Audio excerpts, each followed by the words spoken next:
Welcome back to our channel. நம்ம இன்னைக்கு பார்க்க போறது வேர்க்கடலை பக்கோடா. ரொம்ப நாளைக்கு அப்புறம் உங்களை சந்திக்கிறதுல ரொம்ப சந்தோஷமா இருக்கு.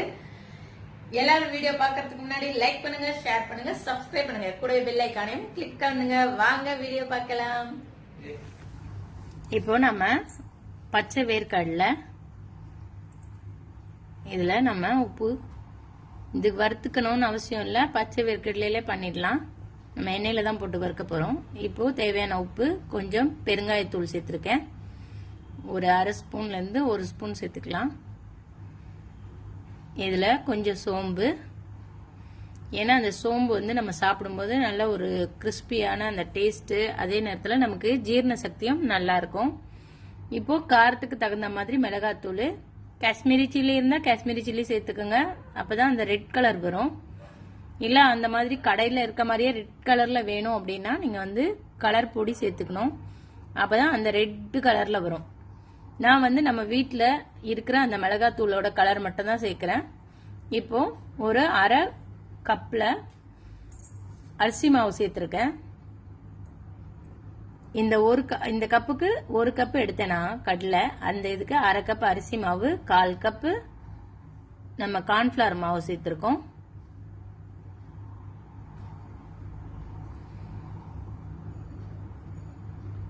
ஒரு 3/4 கப்பு கடலை மாவு சேர்த்திருக்கோம்.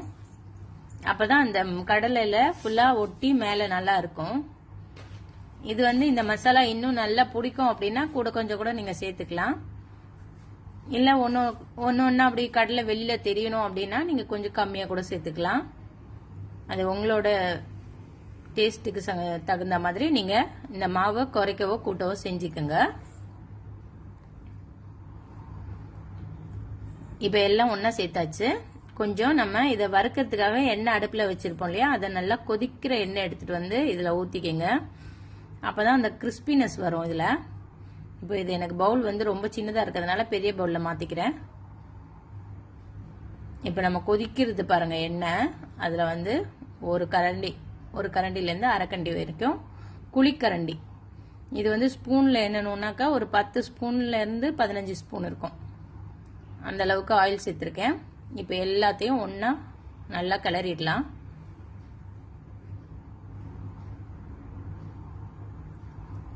இந்த அளவுக்கு நல்லா கிளறிட்டு அதுக்கப்புறம் நம்ம இதுக்கு தேவையான தண்ணி சேர்த்துக்குவோம்.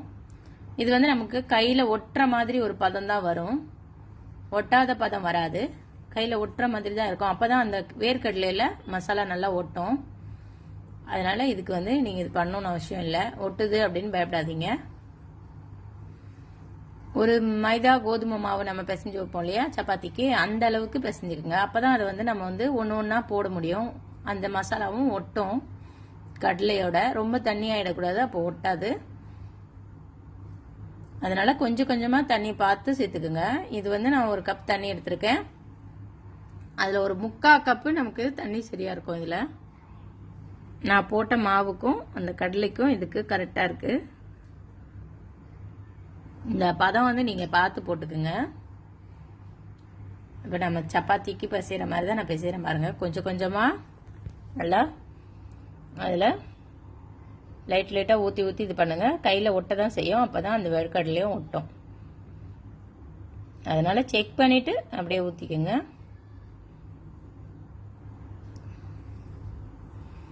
அப்ப நம்ம போடும் போதும் ஒன்னா போடுறதுக்கு நல்லா ஈஸியா இருக்கும் நமக்கு. அப்படியே உங்களுக்கு கையில ஒட்டக்கூடாதுன்னா கொஞ்சம் கையில மட்டும் எண்ணெய் தேய்ச்சிட்டு அப்புறமா எடுத்து ஒன்னா போடுங்க. அப்படி இல்லை உங்களுக்கு எண்ணெயில டைரக்டா போட வரல அப்படின்னா ஒரு பெரிய பாத்திரத்துல ஒன்னா பிரிச்சு வச்சுக்குங்க.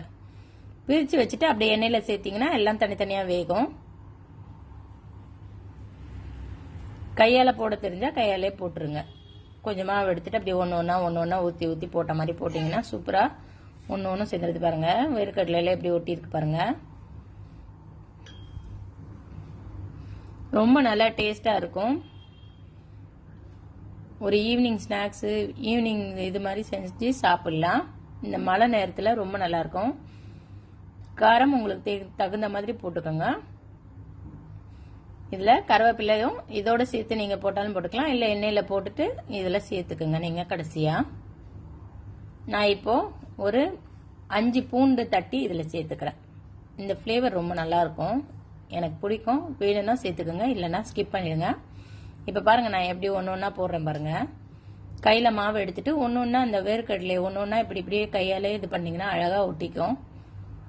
எல்லாத்தையுமே அழகாக பிரித்து நம்ம போடலாம். இப்படி போட உங்களுக்கு வராது அப்படின்னா ஒரு தட்டில் தனித்தனியாக இதே போல் நீங்கள் கையால் எடுத்து வச்சுட்டு அதுக்கப்புறம் அதை எண்ணெயில் சேர்த்துக்கோங்க. அப்போ ஈஸியாக இருக்கும். இல்லைன்னா ஜல்லி கரண்டி இருக்கு இல்லையா, அந்த ஜல்லி கரண்டியில் கூட ஒன்று ஒன்றா நீங்கள் வச்சுருங்க. வச்சுட்டு அப்படியே எண்ணெயில் காட்டினீங்கன்னா உடனே எல்லாமே எண்ணெயில் அழகாக தனியாக இருக்கும். மொத்தமாக போட்டிங்கன்னா அப்படியே எல்லாம் ஒன்றா சேர்ந்துடும். அது நமக்கு வேர்க்கடலை பக்கோடா மாதிரி இருக்காது.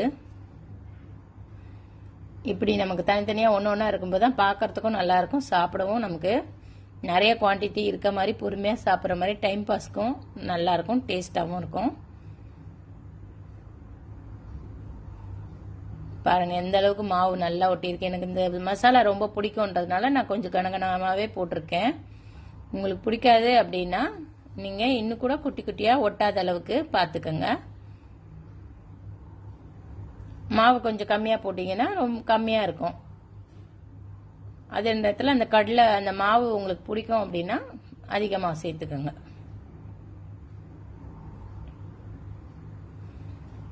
ரொம்ப ஈஸியான ஒரு டீ டைம் ஸ்நாக்ஸு ரெடி ஆயிடுச்சு. அதே நேரத்தில் ரொம்ப ஹெல்த்தியான ஒரு ஃபுட்டு தான் இது. நமக்கு வேர்க்கடலை, நமக்கு முந்திரி திராட்சை அந்த மாதிரி பாதாம் அப்படி சாப்பிட்றதுக்கு வேர்க்கடலை ரொம்ப ரொம்ப ஸ்ட்ரென்த்து. ஸோ பசங்களுக்கெல்லாம் தாராளமாக இது மாதிரி செஞ்சு கொடுக்கலாம். ஈவினிங் டைமில் ஸ்கூலுக்கு, லஞ்ச் பாக்ஸுக்கு, ஸ்நாக்ஸுக்கு எல்லாத்துக்குமே நீங்கள் இந்த மாதிரி கடையில் வாங்கி செய்யாமல் நம்ம வீட்டிலையே செஞ்சு வச்சுட்டு ஒரு ஏர்டைட் கண்டெய்னரில் மூடி வச்சிட்டிங்கன்னா இது அப்படியே 1 வீக் 10 டேஸ் கூட அப்படியே இருக்கும், நல்லா இருக்கும். இதை வந்து நீங்கள் டிஷ்யூ பேப்பரில் வச்சு ஆயில் எல்லாம் ஃபில்டர் பண்ணிடுங்க. அப்போ அந்த மக்கு வாடை வராது, எண்ணெய் வாடை வராது. ஃப்ரிட்ஜில் வச்சிங்கன்னா 1 வீக்கு நல்லாவே இருக்கும். இது ரொம்ப ஈஸியான ஒரு டீ டைம் ஸ்நாக்ஸு, ஹெல்த்தியானதும் சரி, பசங்களுக்கு ரொம்ப ரொம்ப நல்லது.